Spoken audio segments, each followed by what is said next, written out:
In today's video, I'm going to teach you how to recover unsaved presentations in PowerPoint.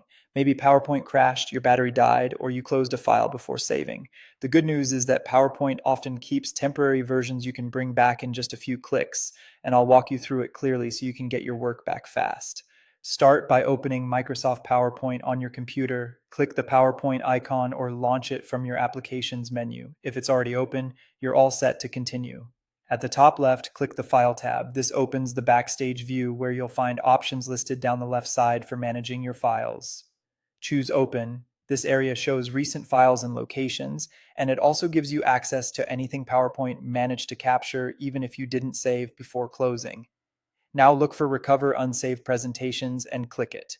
This command points PowerPoint to its temporary recovery folder and lists files that weren't saved properly. If you don't see that option on the open screen, no problem. Click Info on the left, select Manage Presentation, and then choose Recover Unsaved Presentations.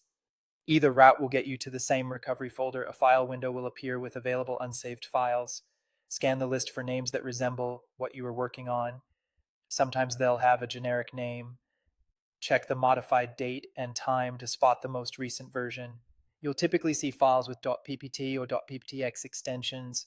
Take a moment to pick the one that best matches what you need to restore. Select the file and click Open.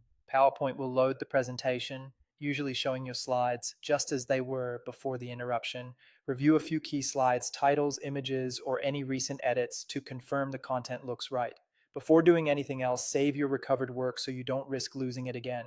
Go to File, choose Save As, pick a reliable location such as your Documents folder or a cloud folder you regularly use. Give the file a clear, memorable name and click Save. Saving with a new name is a safe way to preserve this recovered copy.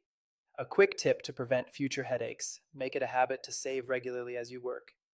A simple keyboard save every few minutes adds up, and while PowerPoint's recovery feature is a lifesaver, manual saves are still your best protection. And that's it. You've recovered an unsaved presentation and secured it properly. If this tutorial helped, don't forget to like the video and subscribe for more practical PowerPoint tips and tutorials.